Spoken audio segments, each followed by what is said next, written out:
qui est directeur de l'APA, qui est là depuis 1987. Je te rajeunis pas, là, Georges Génie, qui est une sommité en tout ce qui concerne consommation automobile au Québec. On connaît les enquêtes de l'APA. On connaît chaque année, avec le Protégez-vous, le spécial annuel là, qui vient d'ailleurs, qui n'est pas sorti il y a pas très longtemps. Ben oui, mais c'est encore disponible. Georges, on va parler aujourd'hui d'un sujet qui, je sais, tout de suite va plaire. En fait, tout le monde qui s'est acheté une auto a eu affaire à un directeur commercial dans une concession.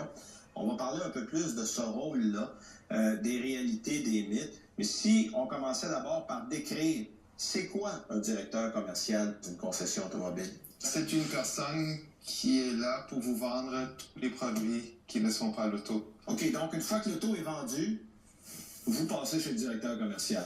Exact. C'est-à-dire, je dirais, une fois que vous avez signé pour l'auto, vous croyez avoir conclu la vente. Mais c'est juste le début. C'est juste le début.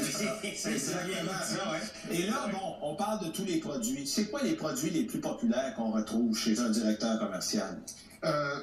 Les garanties, premièrement sur le véhicule, et aussi parfois sur la valeur du véhicule, la valeur future. Parce que les concessionnaires se sont comme un peu improvisés comme des courtiers d'assurance. Parce que pour chercher d'autres profits, ils ont profité de, je dirais, le manque de surveillance de l'État pour s'immiscer dans le domaine de la vente des produits d'assurance, qui aujourd'hui sont réglementés, mais un peu moins pour eux que pour d'autres. Oui, parce qu'il y a eu certaines exceptions, là, les concessionnaires.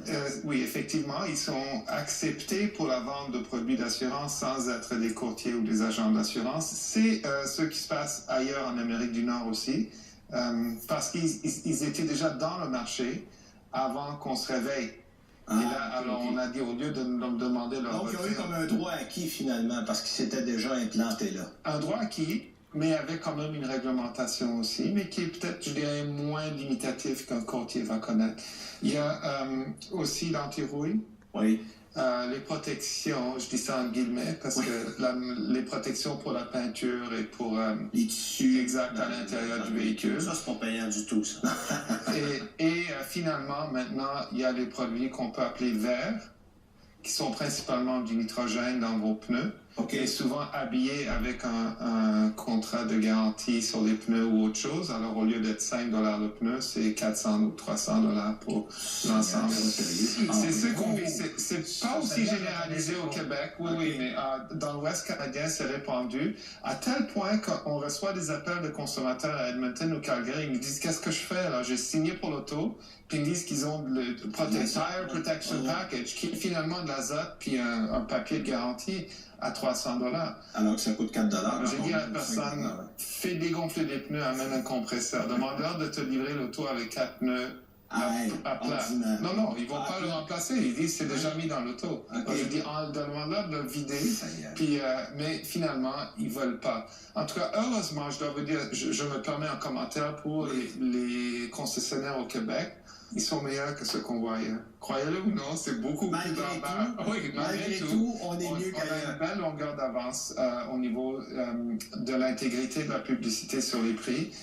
Et souvent, les abus qu'on peut voir ailleurs arrivent ici, mais pour un montant moindre, où c'est mieux réglementé. Donc, il y a encore de l'abus, mais un peu moins, si je comprends bien. Non, je dirais, à notre avis, le travail fait par les vendeurs au Québec se démarque assez bien de ce que les vendeurs font dans les autres provinces.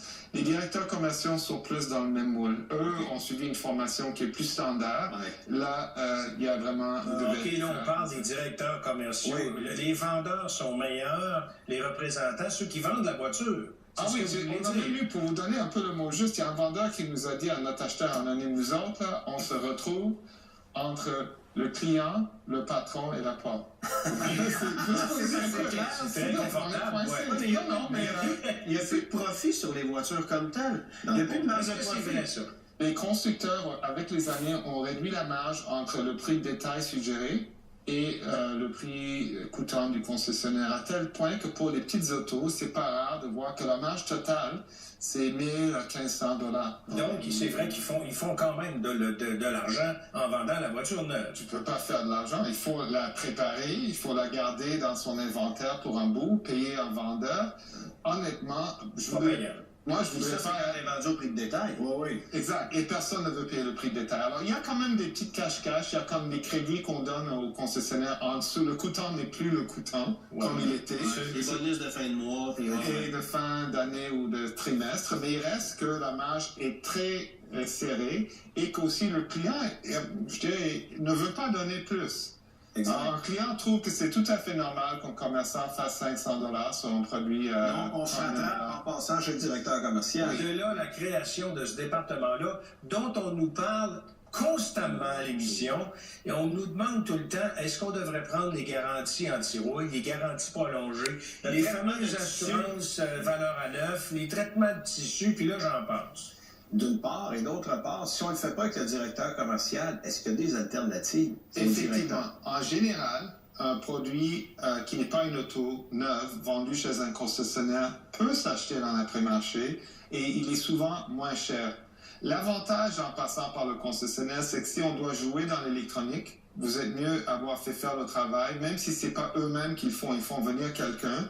S'il y a un pépin après avec votre démarrage à distance, ils auront moins tendance à annuler votre garantie si c'est eux qui ont fait le travail. Pour les garanties mécaniques, le concessionnaire a un avantage que d'autres n'ont pas. Ils font affaire avec le constructeur. Ils vendent un produit, la garantie, par exemple, Honda sur une Honda. Il y a un prix de détail suggéré.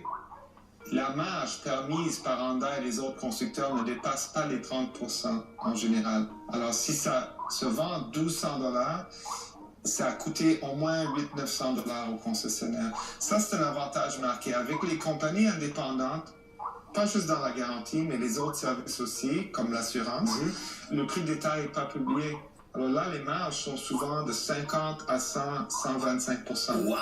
Pour l'anti-rouille, un marchand va dépenser 125 $. Il va demander 499 $ facilement. Et le travail n'est pas bien fait. Là, on parle d'un concessionnaire. Là. Oui. c'est un traitement de tissu, là, on le sait. Là, Le pire, c'est les produits GM, les voitures GM arrivaient avec du Scotch Guard sur les tissus, puis on vendait une protection supplémentaire sur les tissus. Alors qu'il y avait déjà on s'entend, c'est une canette à quoi? 12,95 qu'on pulvérise sur La les différence, tissus. c'est qu'il y a une garantie avec. Oui, c'est ça. Mais c'est Une garantie de quoi? Pas évident. Bon, c'est ça. Alors, le temps file, Benoît. De quoi il faut qu'on se méfie? Qu'est-ce qui est offert dans les départements commerciaux, chez les concessionnaires, qui est bon, et qu'est-ce qui est pas bon? Je dirais les affaires qui sont bonnes, le marquage quand c'est un Sherlock, parce que c'est un produit qu'on connaît, puis Sherlock, c'est moins cher chez Lebeau, mais Sherlock ont un prix publié jusqu'à très récemment. Alors, ils ont comme gardé le prix chez les commerçants indépendants, à peu près à 50 $ près. C'est pas 3 fois le prix ou 2 fois le prix. La garantie mécanique, si l'auto n'est pas fiable. Pour un produit Honda, je dirais que vous n'en avez pas besoin, mais pour une BM, Mercedes, etc., cette garantie-là est très avantageuse. Le même langage que nous sommes. On pourrait aussi rajouter peut-être des produits Chrysler, Dodge, et tout à fait. Et les produits nord-américains dans leur ensemble. Oui, peut-être dans les camionnettes, c'est moins... Et ça, c'est un avantage. Oui, c'est et par ailleurs, la garantie qu'ils vendent est bonne partout au Canada, tandis qu'une compagnie indépendante, c'est aux endroits où ils ont des ententes. Alors, si vous tombez en panne, vous pouvez aller chez un autre concessionnaire. Et rapidement, ce qui ne vaut pas la peine? Tous les produits de protection pour la carrosserie esthétique, oui, parce que, 1, c'est pas bien fait. 2, quand il y a un problème, ils se cachent en arrière des exclusions dans leur garantie. Et 3, on a d'autres solutions sur le marché qui sont indépendants, qui marchent mieux. Exact. Pour l'assurance, c'est un peu difficile parce que les protections garanties de remplacement, valeur à neuf, dans ce genre-là, sont de très longue durée. Parfois, les assureurs auto conventionnels ne les proposent pas. Mais la contrepartie, les marges sont très fortes. Alors, comparez avec votre assureur actuel, parce que vous pourriez voir qu'au lieu de payer 1200, 1500 sur le concessionnaire financé, alors il y a des intérêts dessus, vous allez avoir un paiement annuel de 100 $. Les gens nous disent par contre, écoutez, oui, mais c'est bon juste pour 4 ou 5 ans. Moi, mon financement est pour 8 ans. Et c'est pour ça que les gens ont un souci. C'est légitime, mais je dirais comparé. Puis ce qu'on ne sait pas, c'est que le directeur commercial ne vous dit jamais, j'ai le plan A ou le plan B. Le plan A, je fais 30% de profit. Le plan B, je suis à 55% de profit. Wow! Alors, proposer le plan B le plus souvent possible. Oui, alors la chose à dire, c'est de dire, écoutez, je vais y penser. vous vérifiez avec votre assureur, puis dites là, moi je suis intéressé à le faire, mais pas pour le montant que vous demandez. Exact. Donc, il faut prendre le temps, il ne faut pas signer trop vite. Ça nous donne un bon éclairage, Georges, sur les choses à faire et peut-être à ne pas faire avec un directeur commercial. Et si on veut plus d'informations sur l'APA, Georges? Le site de l'APA, www.apa.ca, on a des renseignements sur les produits et services vendus chez les concessionnaires. Oui. Et par ailleurs, pour le guide annuel, il est édité avec Protégez-vous. Alors, c'est eux qui le publient, il est en kiosque ou disponible par commande électronique sur leur site. Ben, on te remercie pour ta visite, on a grandement apprécié. Et puis, évidemment, le sujet était fort intéressant. Ah, ça m'a fait plaisir. Merci, Georges.